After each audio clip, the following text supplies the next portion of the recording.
night of total terror.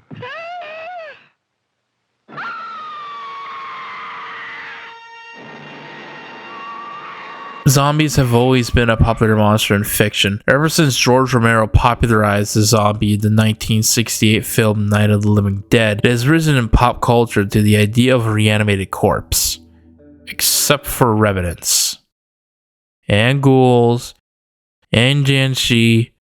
And crack addicts. With their prominence in movies, TV shows, there were even live events of people doing zombie walks where they dressed up as zombies, marching through the streets and then getting run over. But there were also zombie themed video games like Dead Rising, Dead Island, Left 4 Dead. Jesus Christ, how many fucking zombie games you buying, Joe? Don't get me started on Call of Duty Nazi zombies. I'm pretty sure the only reason COD has ever stayed relevant is because of that game mode. Well, that and the 10-year-olds who grew up on this shit, never learning how to let go of a dead franchise like some kind of abused housewife. And finally, Plants vs. Zombies. Plants vs. Zombies was a tower defense game developed by George Fan and published by PopGap Games. It is simply defending your home from some mouth-drooling zombies with some kick-ass plants. It's also one of my favorite games from my childhood. I remember specifically like playing this shit on like a shitty Acer computer because like, we got the demo on like all these shitty Acer computers. It was like for my family or some shit. I still remember it to this day. Fucking Acer computers were shit. Despite it being nearly 15 years since its original release, it hasn't seemed to age a day since I got it, except graphically. I mean, is it that hard to get a game from 2009 to be in widescreen? Like, they got this shit down in the console version. Its gameplay is solid and still unique to this day. As mentioned before, Plants vs. Zombies was developed by George Fan, whose only other game was Insane Aquarium, in which you take care of an aquarium and defend it from aliens. The defending aspect of Insane Aquarium led to George coming up with the idea of a tower defense game with further inspiration from tower defense mods for Warcraft 3. George had an idea about innovating on the tower defense genre in many ways, and I have to agree he was definitely successful in that because there is no other game like Plants vs. Zombies out there. When you first start the game up, you have to type in your name for your profile to save all your progress, so obviously, I gave mine a pretty cool name. The main menu for the game is pretty cool though, with this gravestone and an overview of the house. There's also a lot of goofy stuff in the menu that you play around with, like scrolling all the way to China in the achievements section, clicking on the flowers. Even the help menu is just one big joke. But the only thing you can do for now is the story mode, so let's do that.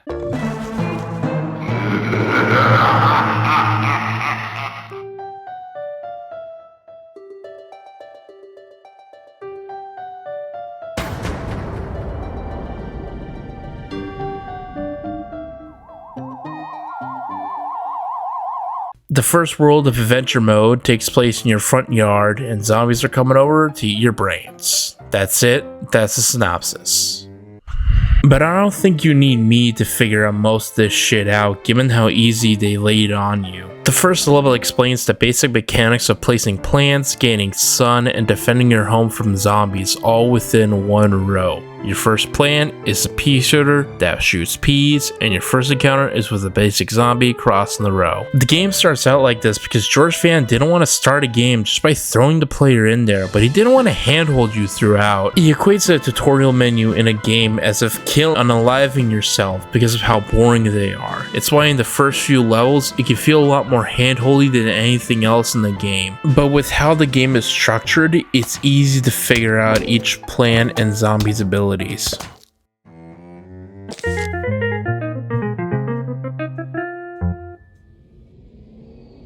After the first level, you unlock Sunflower, which is the main way of generating sun, and the game quickly establishes this by having you place 3 sunflowers in the second level. Sunflowers generate 25 sun within 24 seconds, so they can feel kind of sluggish sometimes, but if you know how to double lane them, you should be fine.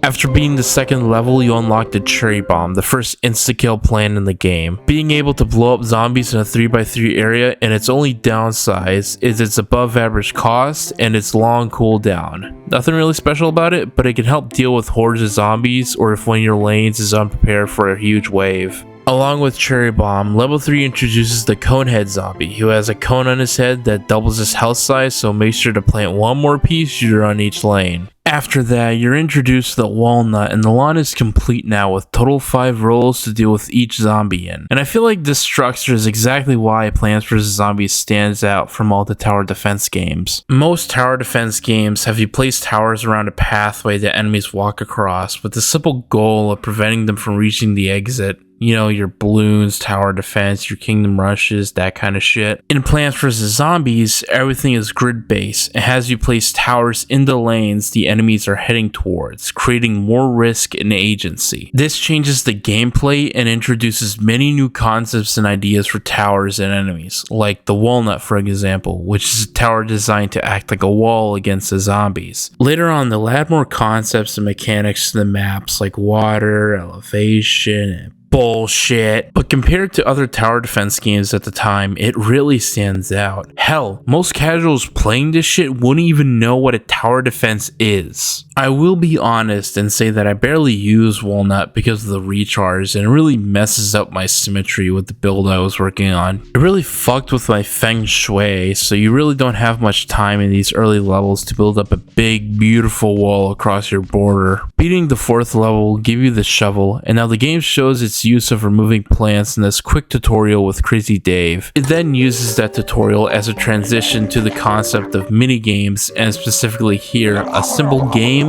of walnut bowling. The minigame itself is not much to talk about, especially if your strategy is to stick your thumb up your ass and wait till the zombies come to the near edge of your lawn. So then you can stack up all those walnuts you've been holding on the conveyor belt and have them roll around your lawn, running over zombies and any poor pedestrian on the road. Also, use Explodo-Nut to explode your nut all over the zombies. It's only when you unlock the minigames mode, by the way, you really get to appreciate them.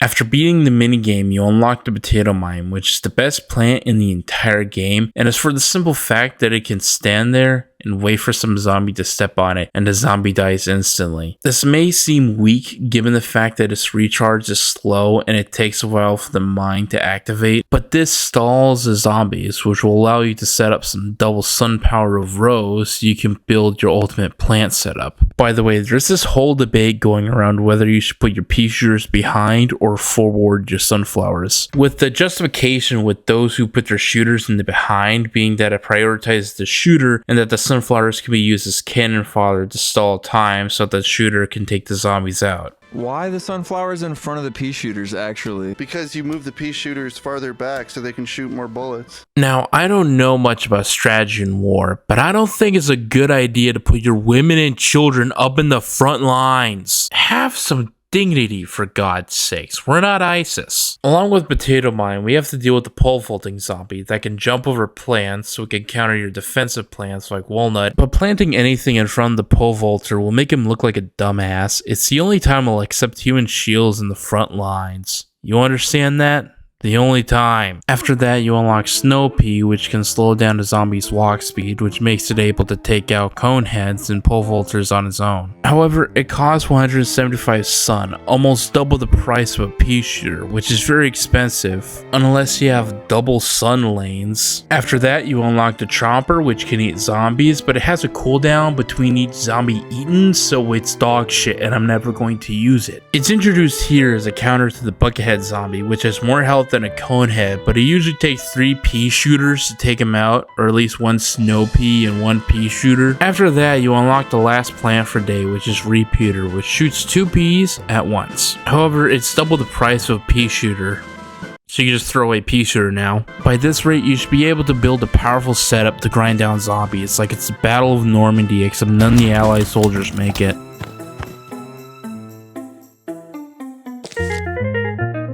The final level for day starts up with a little note from the zombies planning a full-scale invasion on your lawn. At least the penmanship is readable and not some dumb Mr. Saturn shit. Oh, but it's inspired by his 5-year-old's handwriting. Shut up, what kind of 5-year-old writes like that? Your child doesn't suck at writing, she's just on the spectrum. Anyways, the last level is a conveyor belt level, bringing in all the plants you've gotten throughout day. It's a complete cakewalk if you know what you're doing, or you could just spam all the plants except for instas. Leave that shit for large waves. Not much to say here other than that you'll get similar levels at the end of every other world you face.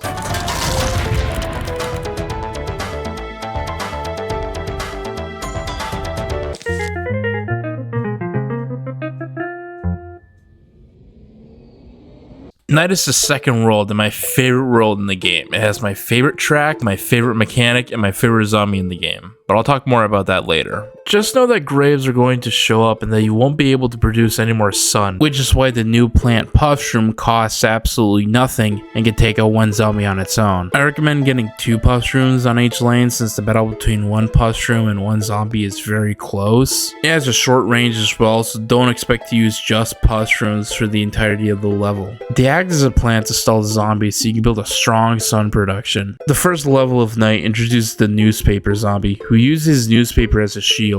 After destroying his latest paper from the New Yorker, he pauses for a brief moment before getting into a soy race sprinting towards your house. He's more or less a pushover though, fairly weak, even on par with the average zombie. The final wave in each Night level has these gravestones on the lawn spawning zombies along with the horde. It can be a real pain in the ass until you unlock another plant a few levels later that can counter it.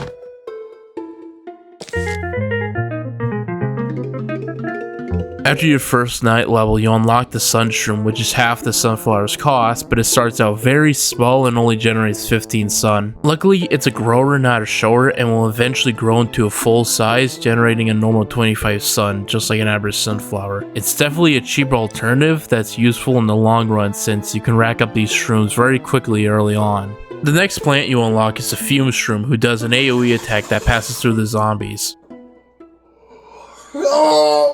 Oh my god. But the game doesn't describe it like that. Instead, it mentions how fumes can pass through screen door shields because the next zombie brought in was designed to be countered by the Fume Shroom. As the screen door zombie has a giant screen door to protect itself from oncoming projectiles like pea shooters and puff shrooms, but not the fumes of a Fume Shroom, which is an AoE attack. In general though, Fume Shroom is really good when taking out hordes of zombies, as 2 Fume Shrooms are enough to kill a conehead. During the Night levels, you may notice zombies dropping coins, and that after completing a level, lawnmowers start being converted into coins. These will allow you to buy stuff later on in the game. For now, Crazy Dave sells you a new seed slot for about 750 bucks. The new seed slot is very convenient since this happens right when you unlock Gravebuster, a plant solely focused on destroying graves, and every time you destroy a grave, coins pop up, incentivizing the player to keep using Gravebuster beyond countering the graves during the final wave. So keep picking up those coins, you know, channeling your inner orthodox rabbi. As a side note, they bring back the pole vault zombie in this level as a curveball, but you can just shove a pop shroom in his face, so it's not really a problem.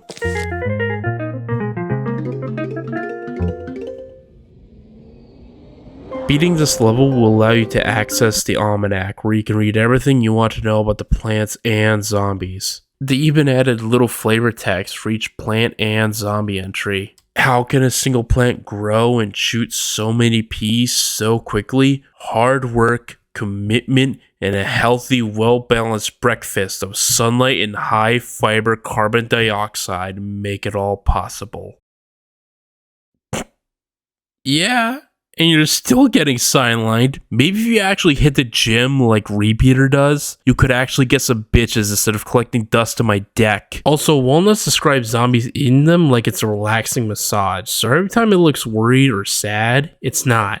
It's just an attention-seeking whore. The next level is a minigame where you play whack-a-mole with the zombies coming out of the graves. The most interesting part about this minigame is that it feels like a better way to introduce Gravebuster than the regular Night level he's introduced in. Sure, the minigame has 2 other plans with the Gravebuster, but every time sun drops from a zombie, it's always 75 sun. the exact amount for Gravebuster. Given how the minigame is focused on zombies rising from the graves, this would give the player a better understanding of using Gravebuster and provide an incentive in later levels to use it. Anyway, the best strategy is to use Gravebusters on the graves closest to your house to give you more time to whack all those zombies. The minigame is great overall, and it's the only time you'll see regular zombies actually rushing towards the end. It's like they're about to miss a Super Bowl halftime show.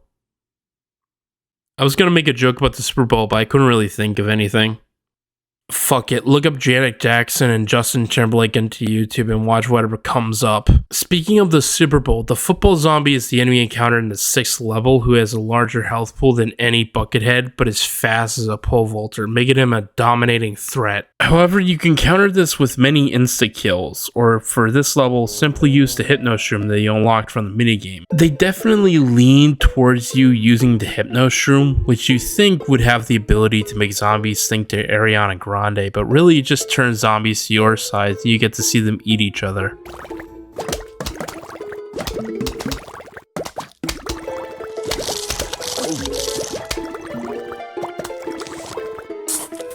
Alright, now let's talk about this pussy. The Scaredy Shroom acts like a pea shooter for 25 Sun, with the main drawback being that it shrivels down when zombies are near them. I'd argue it's only good early on when you're dealing with coneheads, but not much else. They're as bad as a pea shooter, but at least their cost is justified. Next, you unlock the Ice Shroom, which freezes the entire lawn, which works well in any scenario and is extremely useful during the night sections of the game. The next level introduces my favorite zombie in the game, Disco Zombie. It's mostly based on the design and the ability of the zombie that really makes me like them. They sort of limp backwards until they're close enough to the battlefield, and they spawn 4 backup dancers to act as a shield. And if you kill any of the backup dancers, the main Disco Zombie will spawn in more, making them seem impenetrable. Although they can easily fold over when using 2 Fume Shrooms, so it's not that bad of a problem. There's even an achievement for giving the Disco Zombie a Hypno Shroom, and just using a hypnotized Disco Zombie is enough to cause trouble for zombies on other lanes, so it's best to do that as well. I like his whole disco outfit as well. His huge afro wig, the button-down shirt, and the stupid fish shields that were more of a legend in the 70s, but not really a thing. By the way, can you think of anything about the 70s that isn't disco? That was the only thing people referenced when it came to the 70s, even though there were a bunch of music genres born at the time, like heavy metal, new wave, glam rock, and they all left a larger impact than disco did. Do any of these get referenced as 70s related? No, it's always some Saturday Night Fever shit. I wish they could burn disco down at a baseball field and then get the crowd join in, and after that we would all be shouting white power. Speaking of whites, originally the Disco Zombies were going to look like Michael Jackson because Thriller. He comes in moonwalking and then he starts doing the Thriller with his gang. They even got his rhinoplasty right, but it was removed because he fucking died the same year the game came out, and out of the wishes of the estate of Michael Jackson, PopCap changed it. Which is a shame. I really did like the original design more. I think MJ would have liked it too. The next plant you obtain is Doomshroom, and to put it simply, it's a nuke. Its explosion is so powerful it wipes all zombies off the screen and leaves a crater in the spot you planted in. The crater will fill up over time, but the Doomshroom is the perfect insta to use when waves start coming in, especially the final wave. Now the final level for night is here, and so is another message.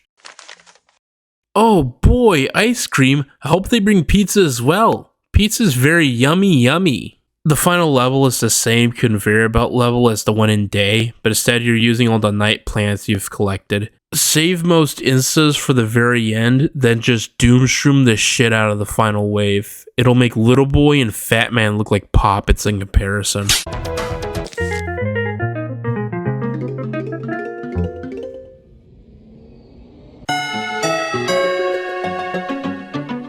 Young fly on the track. The next world takes place in your backyard, and damn, that's a long ass pool. I understand for gameplay reasons why, but most pools are not like that. Usually people have pools in their backyard in like a square area so they have enough space to swim around in. Are we some athletic swimmer training for Olympic gold? Couldn't we just juice ourselves or enter women's Olympics and dominate the competition? Anyways, you now have to prepare a defense against the zombies in the pool, and your new plant will help you with that. Lily pads simply acts as a platform for the pool so you can plant your defense on. There will be some plants later on that will be an exception for this, but for now, know that you'll need this plant for every pool level. Also consider it as jacking up the prices for the plants in the pool, so 100 sun pea shooter is 125 sun in order to be placed in the water. And on top of that, it turns out that the mushrooms are nocturnal, making them utterly useless on daytime. What the fuck? Luckily, zombies don't enter the pool until later in the level, so you have a lot of time to prepare. So, back to old reliable. Where did you go? Hey, you know, this track ain't that bad. In fact, most music done in this game are absolute bangers. Most tracks have a gothic orchestral elements and cute harmonies to give a nice balance between a grim and cartoonish tone. It also has a little bit of techno in it, which gives it a laid back vibe that you can listen to while you're popping zombies' heads.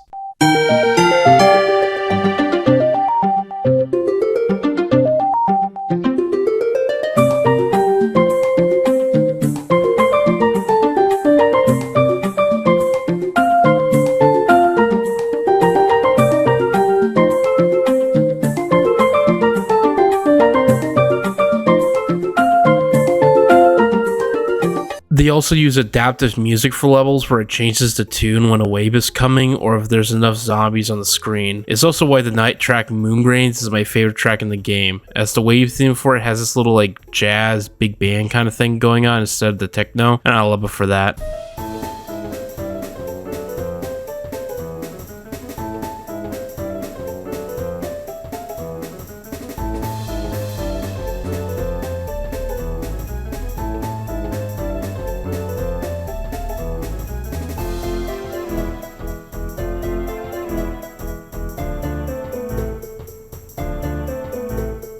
All of the music for Plants vs. Zombies was composed by Laura Shigihara. Although she is mostly known for the Plants vs. Zombies soundtrack, she has done many other video game soundtracks and singles, such as Everything's Alright for To the Moon, Wish My Life Away for its sequel Finding Paradise. If you're one of those no-life nerds out there that like Toby Fox, well, you would like to know that Laura arranged and performed the end credit songs Don't Forget and Until Next Time for Deltarune. She also has 2 games personally under her belt, Rakuen and Mr. Sato, both puzzle-based adventure games that were made in RPG Maker. The music for both games are calm sounding, have an easygoing feeling for them, and the graphics themselves don't seem that bad. I just have a rejection for games that look way too similar to the default assets of RPG makers. But a lot of the set pieces in the game and the graphics of the characters look really well done. I never really played this shit, but I recommend giving it a look if you want a very calm experience.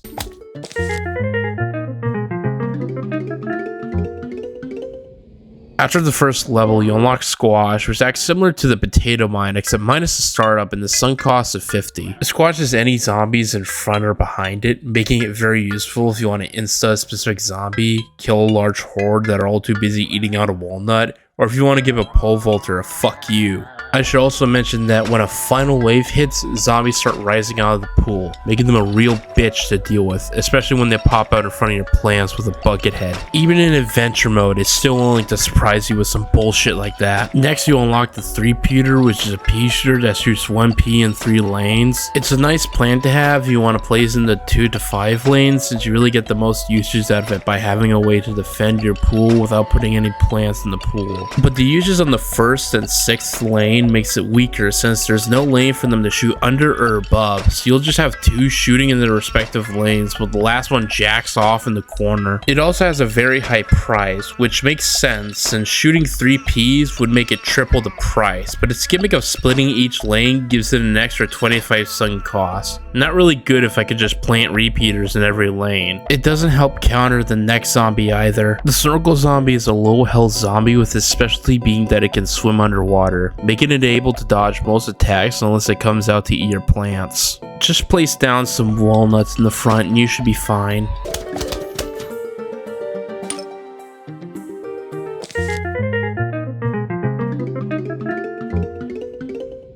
Tangle Kelp is not that bad of a choice for pool. It basically acts like a potato mine, but without the setup similar to squash. However, it can only be placed in water. It can only target one zombie instead of a large group in one tile, and costs 25 sun. If you want to use it to stall the zombies in the pool, you can, but with the potato mine strat, it can feel very excessive. It is really good at taking out the more difficult zombies that land into pools like Snorkeler.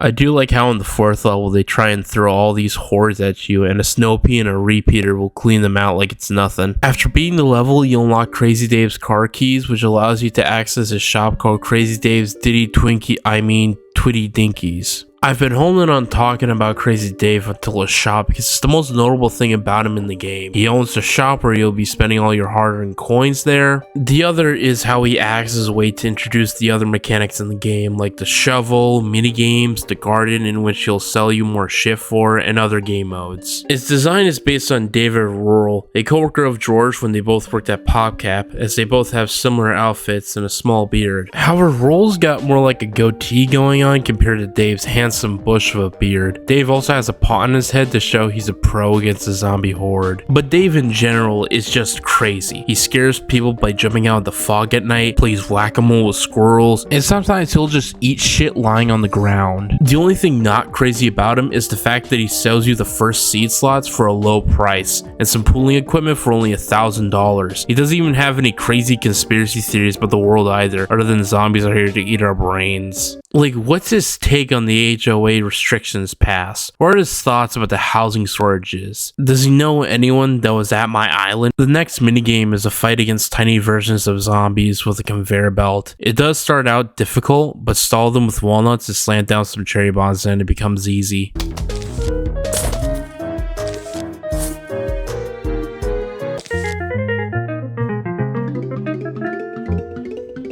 Next, you unlock the jalapeno, a very powerful plant that kills all zombies within a lane. It's useful for lanes that are underdeveloped or have a large enough horde to warrant its use. By the way, I can definitely tell these zombies are white, given the fact that they can't handle a little bit of spice. It doesn't help that the next zombie you encounter is a Canuck. The Zomboni can gentrify your lawn by giving it a nice white layer of ice and crushing your plants in the process. However, he's easily countered by the jalapeno, which also burns away the ice, and the Zomboni doesn't appear that much in the level, so save the jalapeno until the time is right, or plant a squash at him. There's also this mechanic where the ice is meant to bring in these bobsled zombies, but you'll never see it if you use the jalapeno or if you defeat the Zomboni before enough ice is made. It's also attributed to the worst minigame in the game, but I'll talk about that later. Spike weeds act like a road spike, attacking zombies on top of it and can puncture tires, which makes it a counter to zombonis. It's also great when you combo it with defensive plants like walnut or plants that slow zombies down like snow pea, giving spikeweed more time to poke out zombies.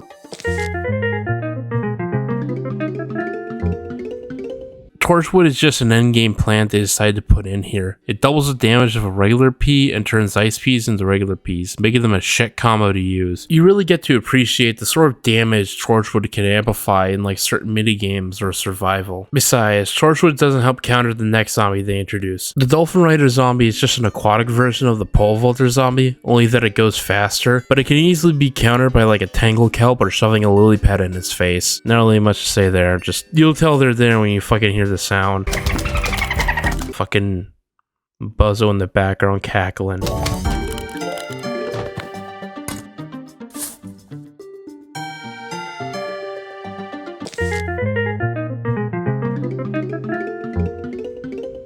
The last plant you get from Pool is Tall Nut, or what I like to call my big, beautiful wall. Despite it being more than double the sunk cost for Walnut, it is an objective upgrade from it. With a higher health pool, it can give enemies like pole vaulters the fuck you when trying to jump over. It's the ultimate defense plant, perfect to defend you from the oncoming horde of Mexican zombies.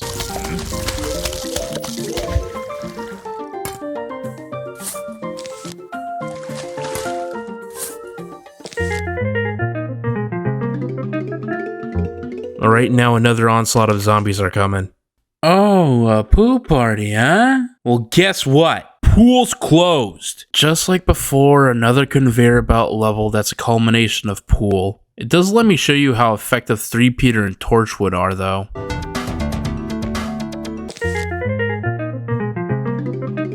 Now it's time for my least favorite world.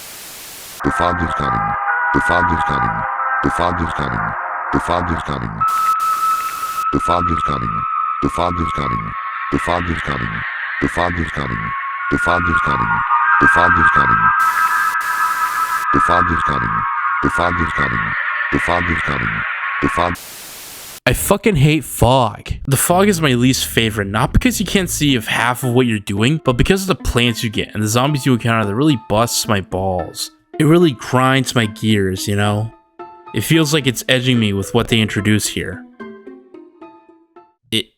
It gave me hemorrhoids. For example, the first fog plant you unlock, the sea shroom, is just a puff shroom but aquatic, which sounds good on paper until you find out how slow its recharge is. By the time you've planted 3 down, you would have already planted your fumes and scary shrooms on regular lanes. At my rate, you would have already have fumes in the pool before the first zombie even touches water. It's borderline useless. Also, it's nighttime again, and now you have to deal with the jacked up prices for pools and the lack of sun at night. Which, given how I'm doing, it's more of an inconvenience than anything else. And then on top of that, they introduced this goofy fuck. The Jack-in-the-Box zombies go around cranking their little box, playing Pop Goes to Weasel until it opens up, and then they blow up like some kind of mujahideen. I'm aware he's a pain in the ass for hardcore players in survival mode, but for me, he's just kind of a joke. Every time I encounter him in adventure mode, he never seems to open his box in time.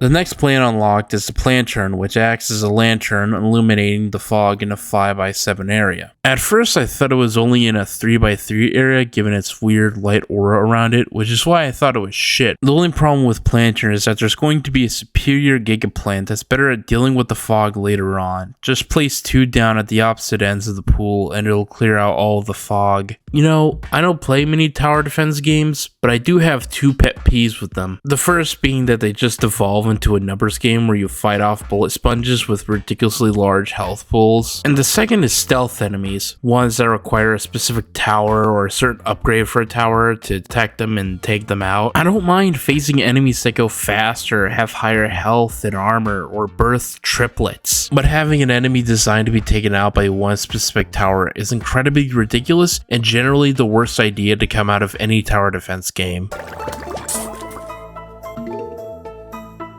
Cactus's whole gimmick is that it's a pea shooter that can extend to counter the balloon zombie. The balloon zombie, whose only gimmick is that he can fly above all plants and cannot be hit except by a cactus which pops his balloon, sending him down to the ground. You can instantly hear a balloon zombie's presence when you hear the sound of Pyrocynical getting an erection.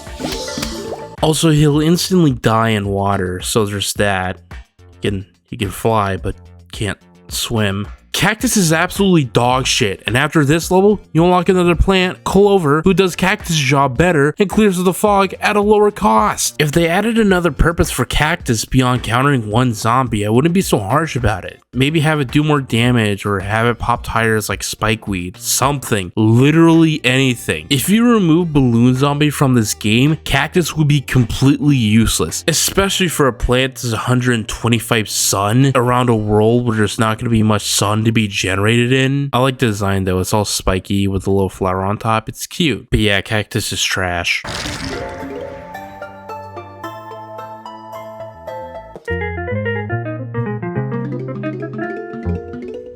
After beating the 4th level, you unlock a taco, which Dave thinks is magical. He then takes it in exchange for a jewel worth about $1,000. I assume he does this because Dez wanted a guaranteed way for the player to afford the pool cleaners, which aren't at the exact amount. You gotta remember that this is a casual game. Sometimes players are going to make bad decisions with their money. Hell, I've seen people in the real world already making poor financial decisions before my eyes. I've seen people who buy bubble blowers for fun, scaring your dog instead of paying off their crippling debt. But now it's time to play the worst part of the game, Vase Breaker. You break vases, stuff comes out, and you defend your lawn from the random zombies in each vase, with random plants that are also placed in one of these vases. Its focus on being arbitrary with the whole mystery box thing is what makes me dislike it. It's what makes me want to chuck it all the way into the fucking Grand Canyon. Despite what the game tells you, you should just rush in and smash most of these vases as quickly as you can, because you don't know if you made a lane underdeveloped for the zombies and overdeveloped for a lane that only has plant vases. I'll talk more about the puzzle modes after adventure mode, because that's when they'll get unlocked, but I just want you to know that Vase Break sucks dick, and I hope it gets killed in like a firing squad.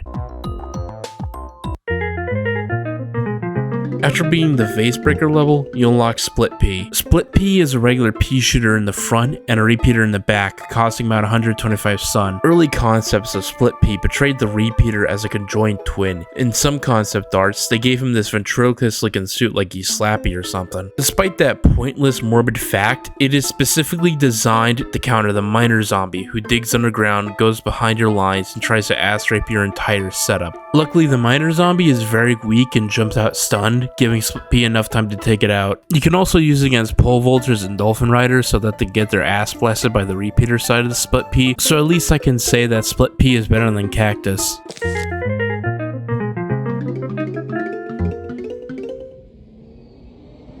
Starfruit is fucking weird. Starfruit shoots in 5 directions. One star shooting in the back, one shooting up, one shooting down, and the last 2 shooting in 2 forward directions. Essentially, it can shoot anywhere but straight. This sounds stupid, and it is, but it also makes it very unique in that manner. Its pricing of 125 sun makes it easy to plant anywhere, and when you place a bunch of them in the middle of the map, it can be devastating. It also broke new boundaries in the speedrunning community, with it being the best plant strat for many roof levels, so there's that as well. Not that I really like speedrunners. So confirmed, Santa's #1 helper is a squirrel. I would really prefer if you would be quiet. My gameplay here in Fog doesn't do it justice, but I feel like the Seeing Stars minigame really shows how powerful Starfruit can be.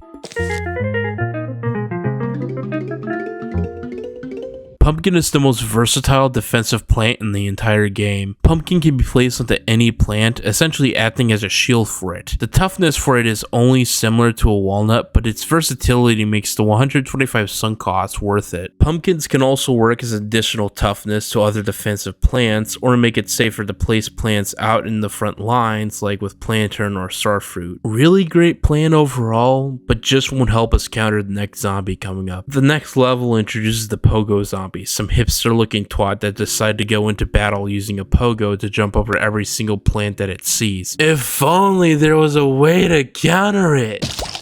Not gonna lie though, this level really caught me off guard because I didn't realize it only has 1 wave and I had to clutch on this pull lane right here. I can't let them near my mowers. No goyim is gonna take my coin.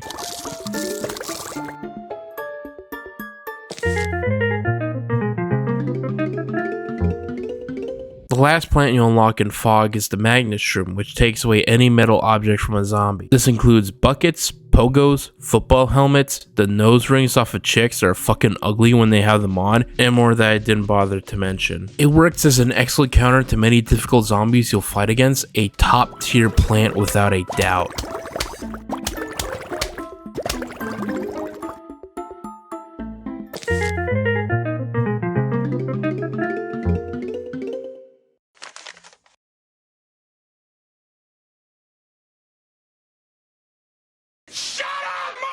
The last level for Fog is an obvious conveyor belt level with all the plants from Fog. What's surprising about this level is that they actually changed it up this time, since the fog is completely gone, but now you can't see shit. The game will start bringing in lightning, giving you brief flashes of your lawn to see what you're doing. But it's still confusing. It makes it hard to keep track of your plants. Throw all the cactuses in the back to deal with any balloon zombies and have Starfruit in the middle to maximize damage. Also, this might be the first time you'll learn how Magnet Shroom can counter miner zombies by taking its pickaxe away, but with this weather, you'll never see it. I should also mention that after you beat Adventure Mode, a secret zombie will appear in the final Fog level named Yeti Zombie. He just goes back and forth and that's it.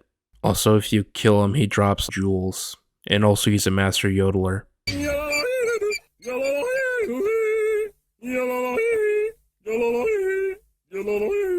Alright, we're done. We're done with fog now. No more scary shit now.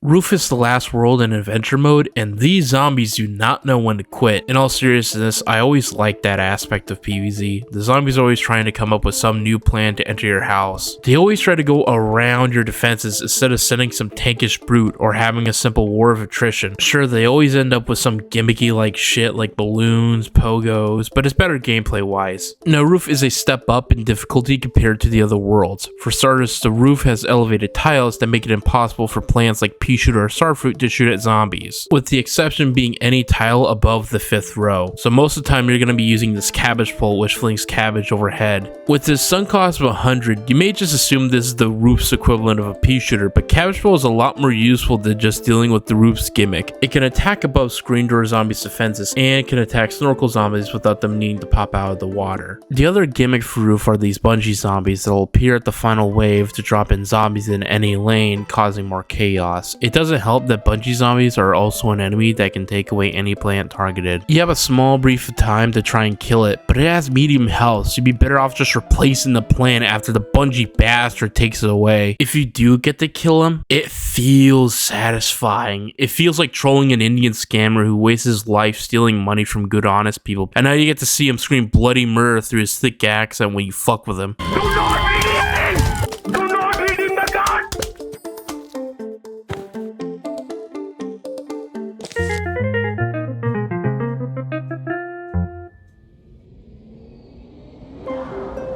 The flower pot acts like a lily pad, but for Roof, so there's nothing really that special about them. You will be needing them for the rest of Roof though, as later levels remove each row of flower pots until there's only 3 rows of them left, so make sure you keep planting more of them.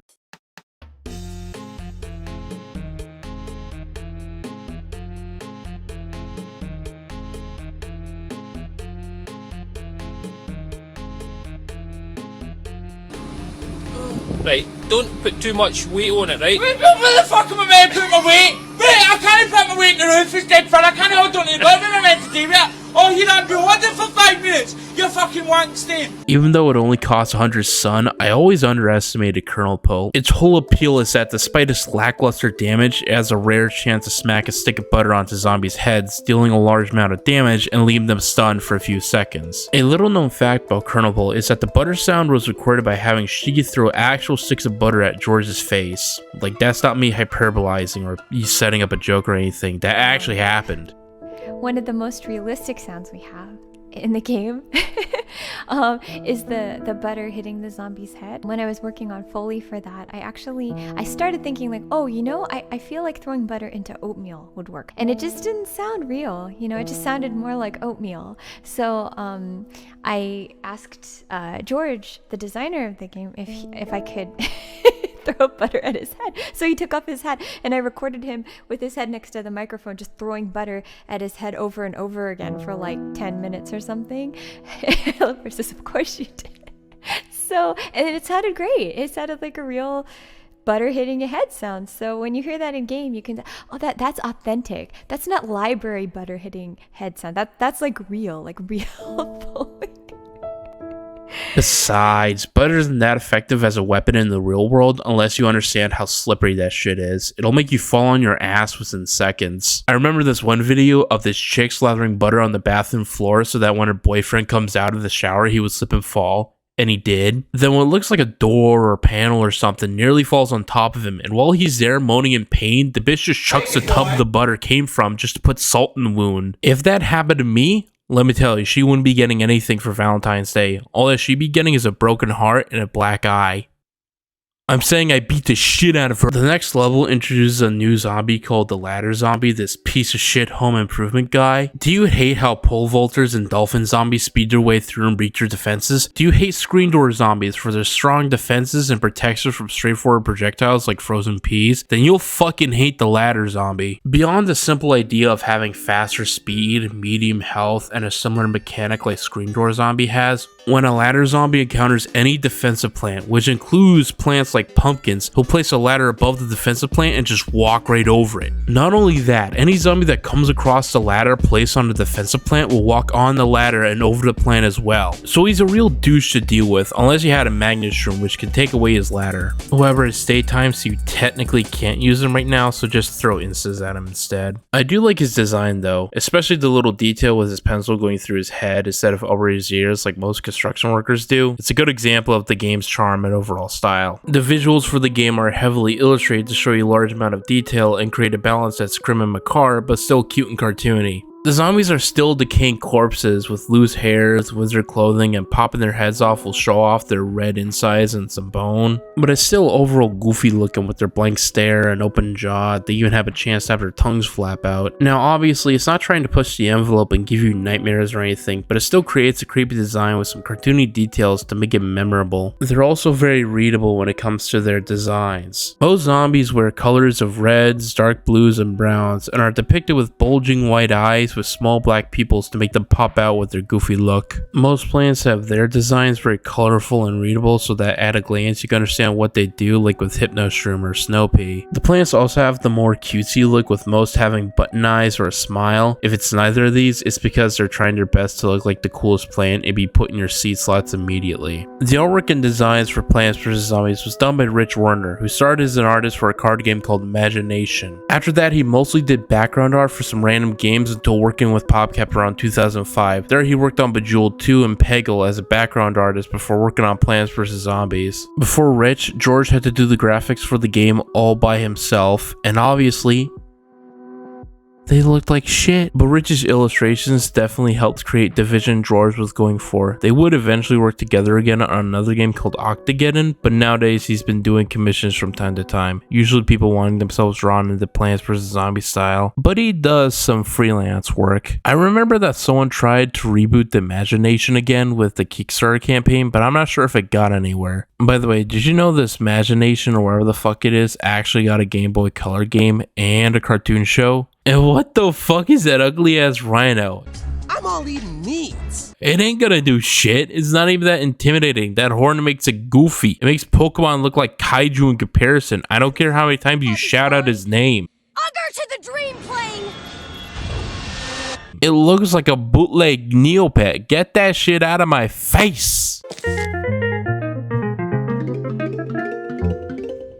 Coffee Bean wakes up shrooms so they can be used in daytime sections, which opens up a whole new set of possibilities for your setup. And when comparing the prices of shrooms with the added price of Coffee Bean, which is 75 Sun, some of them do translate well. Fume shrooms are now 150 Sun, which for the only AoE plan is really good, and Douchroom being 200 Sun makes sense for the most powerful insta in the game. Can't say the same for Pus Shroom or Skater Shroom, but why would you even pick them during the day, honestly? But for this level, it makes it clear they want us to use the magnet shroom to counter the football zombie and the pogo zombie. So yes, now we can make ladder zombies our bitch. Fuck those guys.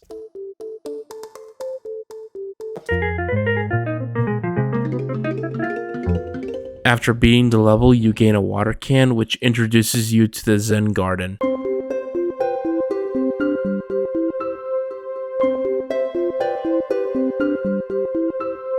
The Zen Garden has you growing plants to generate money. You only get 2 at first, but you can purchase more at Crazy Dave's shop or take random sprouts at Zombies Drop and grow them as well. And if you really want a nice looking Zen Garden, then you really want to keep playing the game so you can collect those drop sprouts and get a huge row of unique plants. Watering them is easy, but at some point you'll need to feed your plants fertilizer to have them grow until they grow to the max, earning you $2,000. After that, they'll ask for pesticide or your grandma's mixtape so they'll glow, and when they glow, they'll start casually dropping coins. It's a really calm experience to have and a very easy way to generate money. Just have around 10 to 20 plants glowing and let them drop coins for you so you can buy everything from Crazy Dave.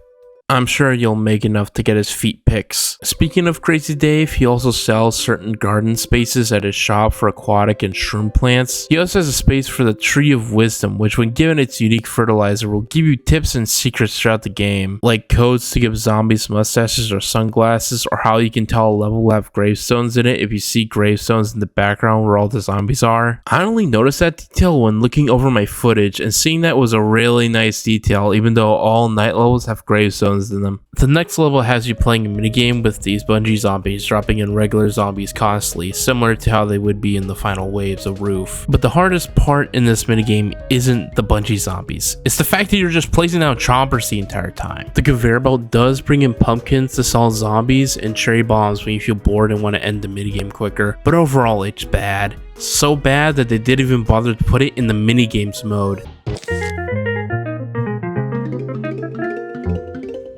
Garlic is a 50 sun defensive plant that has the ability to make zombies so disgusted by its taste that they move to another lane just to avoid it. For Roof, it isn't that useful, but it can be an avenue for many unique setups. It's especially good for certain minigames like Zombotany, where zombie pea shooters will quickly take out your offensive plants. The next zombie you'll face is a catapult zombie. He'll launch basketballs at your plants and then start driving in to run them over. Also, he looks like Hannibal Buress from that one Spider-Man movie no one cares about. He can be a real annoyance since most of his attacks go for the back, which means your sunflowers are most likely getting destroyed, but to counter him is only unlocked in the next level. Luckily, he only appears 3 times in this level, so just brute force it and you should be fine. Another counter to the catapult zombie is that since he's driving a Kids Next Door looking war machine, he can have his tires popped by spikeweed. You would never notice this since spikeweed is useless on roofs, and you would only see catapult zombies on non-roof maps and game modes like survival.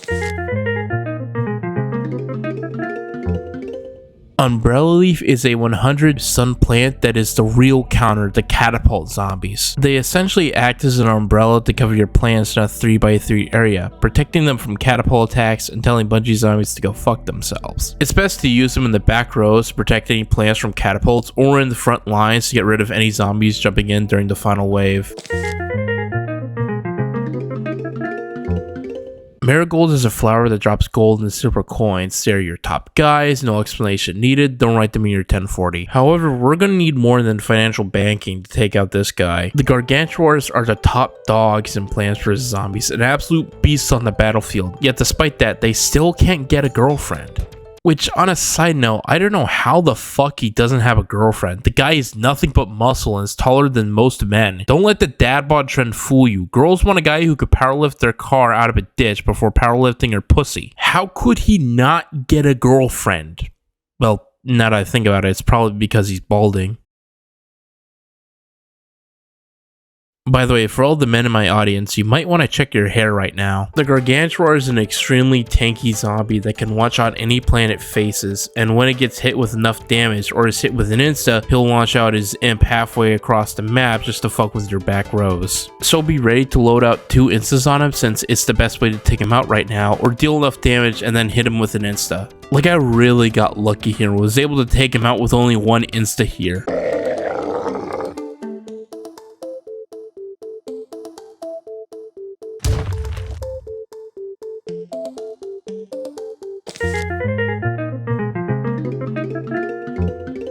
The final plant you unlock in adventure mode is the Melon Pole, who can launch watermelons that do a fuck ton of damage. It can take out a regular zombie with only 3 melons, and its only downside being that it costs a whopping 300 sun.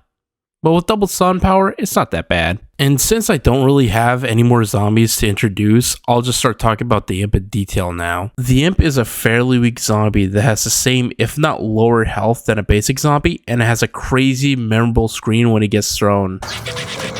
I always saw the Imp as being some sort of Igor-like character with this creepy smile and weird posture that makes him look like a hunchback. He's also the one holding the leash tied to the collar of a Gargantuar, who I always saw as some kind of freak experiment of a zombie. Kind of like Frankenstein's monster, given his large stature, incredible strength, and I always saw his common weapon being a power pole, which is associated with electricity and furthers my Frankenstein connection. Now, if the Imp is Igor and the Gargantuar is the monster, then who is Dr. Frankenstein?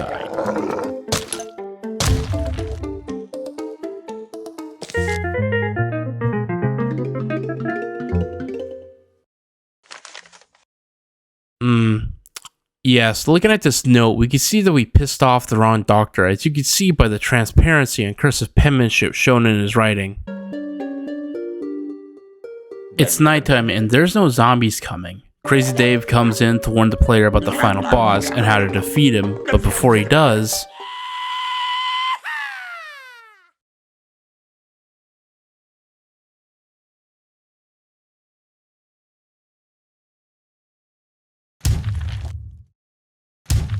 Dr. Zomboss is a menace of a boss fight. The whole thing is a conveyor belt level with Dr. Zomboss's health being depicted as the progress bar. You'll start out putting down zombies until enough time has passed, and then he bends over to throw out fireballs and ice balls, which makes him vulnerable. You can destroy the balls by using Ice Shroom and Jalapeno on their respective balls, or use them on Dr. Zomboss to deal massive damage. So if you just conserve your Ice Shrooms and Jalapenos and build out your plants evenly, you should be fine. Not gonna lie, they did make a very cool boss fight. Zomboss comes in with this giant mech stomping on your roof. The mech design itself resembles a gargantuar. He bends over, showing off his ugly testicle of a head. He'll even throw down curveballs with bungee zombies or by chucking an RV down, leaving a huge hole in your setup. After replaying this, I thought my favorite was the night theme, but after listening to this again, I have to say, Brainiac Maniac might actually be my favorite.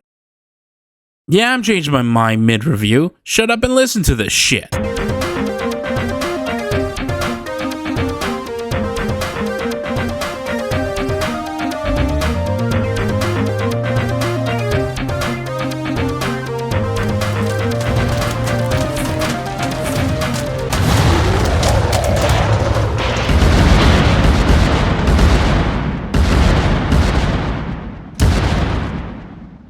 After defeating Dr. Zomboss, we have officially beaten Adventure Mode. The zombies surrender, and like any animated kids film in the 2000s, it ends with a dance party.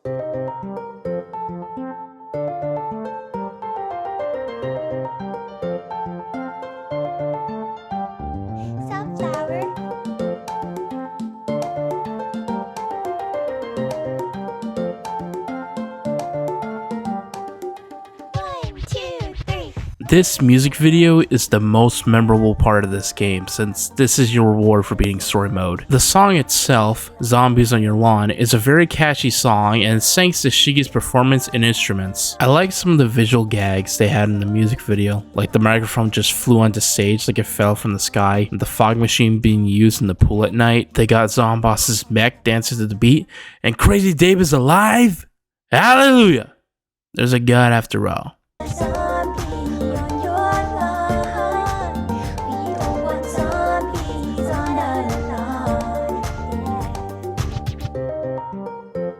And that was Adventure Mode. Overall, it was fun and teaches you the ropes of the game without any real hand-holding or nagging. In fact, some players felt like they were playing a giant tutorial for the game, which George Fan personally took as a compliment. But I would disagree, especially since it's 7 hours long and 75% of the game. Sure, I got introduced to each plant and zombie in the game, but don't most games do shit like that? Is the entirety of Super Mario World just a tutorial so you could play Kaizo Mario ROM hacks? Is playing the story mode of Warcraft 3 a guide on how to play each faction so you could dominate those Korean players in the 2000s before they stopped showering? Is the movie Sophie's Choice?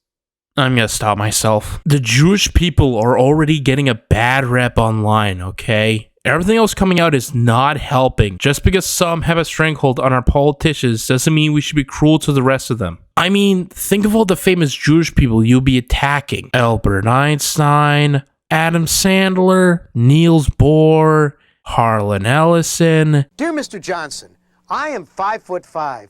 I'm a little person. You're a midget. The guys who made Superman, Natalie Portman, you know what, forget what I said. I would like to end the video here since it's almost an hour in, and I promised myself not to do a stupid fucking long man again, but there are 3 more modes to go through that challenge your mastery over the game. So I'm going to skim those over, starting with Survival. Survival has you dealing with zombies over 5 levels, with each survival game based on each world. If you know how to beat Adventure Mode, you'll know how to beat this. It isn't really a challenge to beat unless you're playing the hard versions, because they'll throw in minor zombies and fuck up your entire setup, and it's 2 waves per level instead of 1. Endless Survival stands out a lot more since you'll have an endless amount of time defending your lawn from zombies and farming coins. It also introduces giga versions of the Gargantuar and Football Zombie to give more of a challenge for hardcore players. With that in mind, it's also a great excuse to talk about the upgrade plants. The upgrade plants are plants that could only be unlocked by buying at Crazy Dave's shop and act as upgrades, requiring them to be placed on top of another plant to work. They're also ridiculously expensive because they can blow the fuck out of any zombie that steps onto your lawn. First is Gatling Pea, which is a 250 sun upgrade for repeater that doubles the shots to 4 Ps.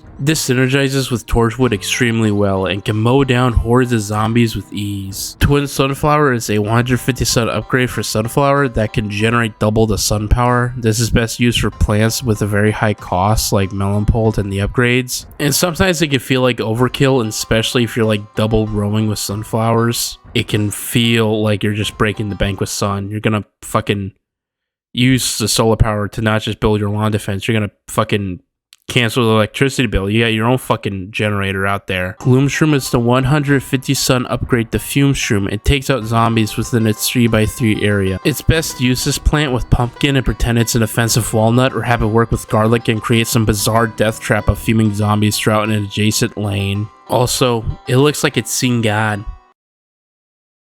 Cattail is an upgrade of Lily Pad of all plants with a 225 sun cost, who can shoot out spikes that track zombies and make cactus even more like a beta bitch than it already is. It's also Shiggy's favorite plant and appears next to her name in the credits of the music video, but I don't really like the design though. It being a cat is okay, but the hat reminds me of those feminist hats in Boomer Comics. Wintermelon's the 200 sun upgrade from Melon Pult, which makes the melons be able to slow down zombies, similar to the effect of Snow Pea and Ice Shroom. Combine that with the fact that Melon Pult can do splash damage, you can bring a lot of support by freezing large zombie hordes, including ones on other lanes. It's also really well against like football zombies that are very fast, or against Gargantuars who have a lot of health and you need to solve them. Gold Magnet is a side grade for Magnet Shroom and can collect coins dropped from zombies or marigolds instead of being useful. Spike Rock is an upgrade for Spikeweed and can deal more damage and is more durable than any other plant in the entire game, being able to take on 9 Gargantuar smashes and tire pops. Top tier pick without a doubt. And last but not least, the Cob Cannon is a tactical missile launcher that is made using 2 Kernel Pulse and 500 Sun. It can shoot cobs at zombies in a 3x3 insta-kill similar to Cherry Bomb. It does come with the caveat of it being the most expensive plant in the game and having a large recharge for another cob. The only other thing I can say about it is how ridiculously powerful it is. I've seen people use it in endless mode and decimate so many zombies with it. It's fucking ridiculous. Plant 1 over 2 kernels, click on it, and then the next thing you know, you're blowing up all of Gaza. Gotta make October 7th look like firecrackers on an anthill. That's all of the upgrade plants, but there's also one more plant that can be bought in Dave's shop called the Imitator, who can turn to any plant, making it great if you want 2 of the same plant for efficiency. This works well for plants that have a long recharge, like Tulnut and Pumpkin. The only 2 differences is number 1, the Imitator takes a few seconds to spin and then turn into the plant in question, making it vulnerable. And number 2, it looks white as fuck. I know he's supposed to be French, but you can barely see the beret and mime makeup in his sprite, so he just kind of looks like he stole Charlie Chaplin's hair. Even then, he doesn't look very French. You gotta give him like a Gondor and a full-grown beard. Now that is a Frenchman. Now that we're done with survival mode, now let's talk about puzzle mode. Starting with Facebreaker. Facebreaker is a piece of shit. I like how they try to change it up with different plants and zombies, how Gargantuar can break vases with his weapon, or how planters can see through vases,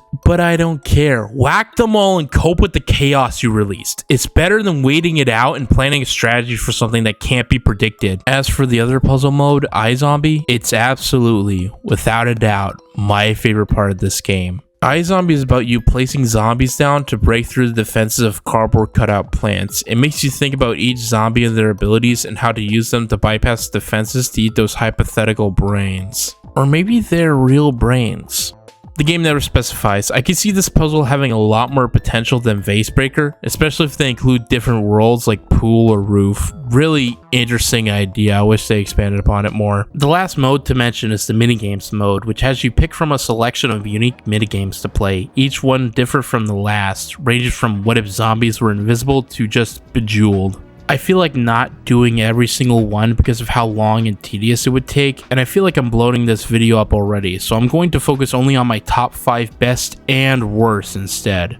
Number 5. As simple as Seeing Stars is, it's a great example of how overpowered Starfruit is when spammed everywhere on the lawn. Seeing Stars has you placing down Starfruits on the lawn into the shape of a star, which is cute. It may seem like a tough challenge at first, but by near the end, you'll see Starfruits quickly decimating the lawn, and the next thing you know, the game is over. I felt like this was the better way to show its effectiveness than any level in adventure mode. Nothing that special, but I feel like there was a lot more going through this minigame despite its simplicity, that I had to put it at least place than number 5.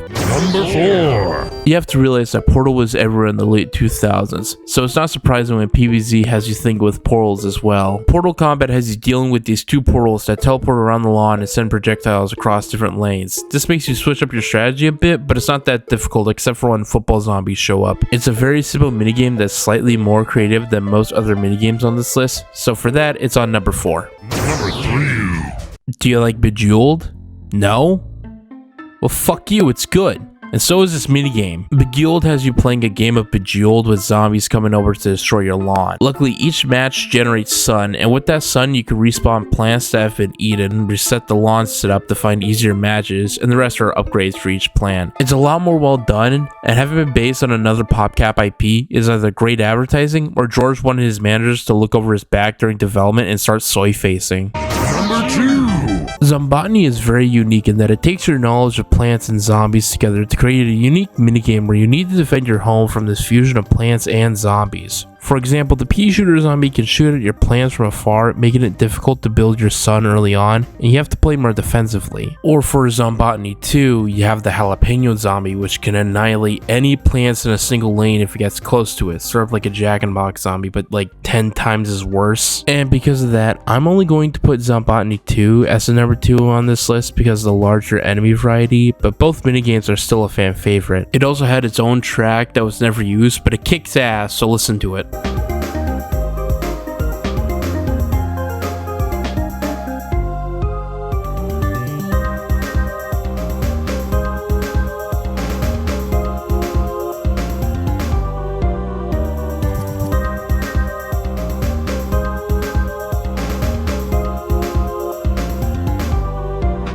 It's number 1. It's pretty obvious why this is the number 1 best minigame on this list, but to put it simply, Dr. Zomboss' Revenge is how you can fight against Dr. Zomboss without doing any of that adventure mode shit again, and I'm all for it. You've already heard my filleting of the fight before, so I won't talk about it again, but it's such a memorable fight, and doing it again with Zomboss having more health keeps it fresh, and it feels more of a challenge than before. Now that you've heard the best, it's time to talk about the worst.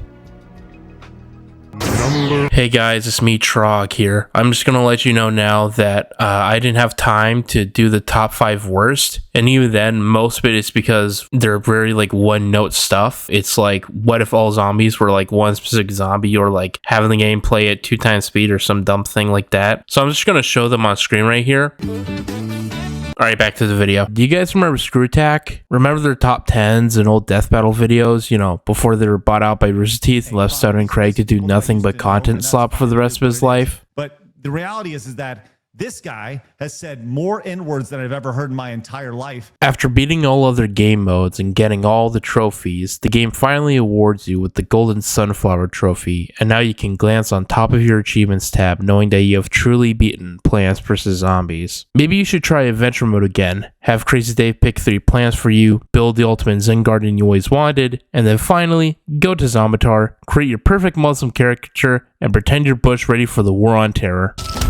Plants vs. Zombies would become PopCap's fastest and best-selling game. This eventually led to it being ported onto consoles, iPhones, iPads, and also the Nintendo DS. PopCap realized they have a cash cow. They have the potential to become an even bigger and more successful company because of this game. They could expand upon it in any way they can.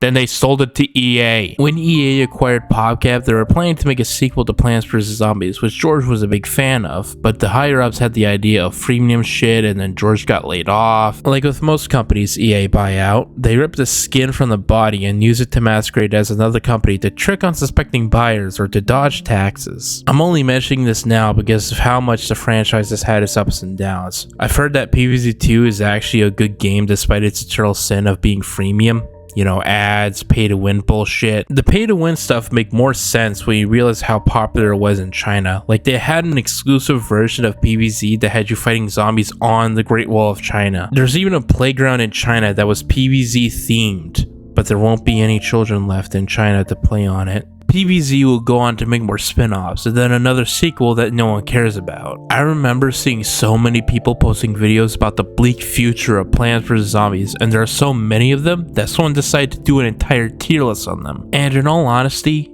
It's fucking EA. This shit was inevitable ever since the buyout. As for George Fan, I mentioned before that he and Rich Runner will go on to make Octogeddon, a side-scrolling shoot-'em-up roguelite where he plays an octopus blowing up famous landmarks because he gets easily offended online. George would later on make Hard Hat Wombat, a puzzle platformer where you have a wombat shoot out cubes to solve puzzles. Now, I haven't played George's later games, so I don't have an exact opinion on any of those, but I would still argue that Plants vs. Zombies is the best game he ever made, and is still well remembered to this very day. Most thanks to the simple gameplay that slowly grows more and more difficult, but still teaches you subtly how to deal with it to make it easy for anyone to pick up and play. People still talk about the game, the art style, and use the music in their video essay to talk about the next sexual predator or lolcow on the chopping block. And after playing this game, I'm still glad that it still holds up. The only thing wrong I can objectively think of is the low resolution and no widescreen, but that's just graphical problems only on PC. So go play Plants vs. Zombies right now. The Game of the Year edition is still on Steam and it's only $5, so go play it. And if you're still starving for more content, here's some fan-made shit that I would recommend. Go out now and get those zombies off your lawn. Just whatever you do, don't buy that Replanted shit. It's buggy, soulless, and has no respect for the original devs who made that shit. The supposed head of operations on Replanted can't even figure out which theme is Dr. Zomboss's. For me personally, some of the details that I really like are Dr. Zomboss's theme song. It plays on the final level and it only plays for a short clip. And really, if you're not paying attention, you might miss it. We don't release that in the soundtrack. It's kind of an Easter egg that we leave there for the players, and it's personally one of my favorite songs from the original. He's more out of touch than my grandma, and she's dead.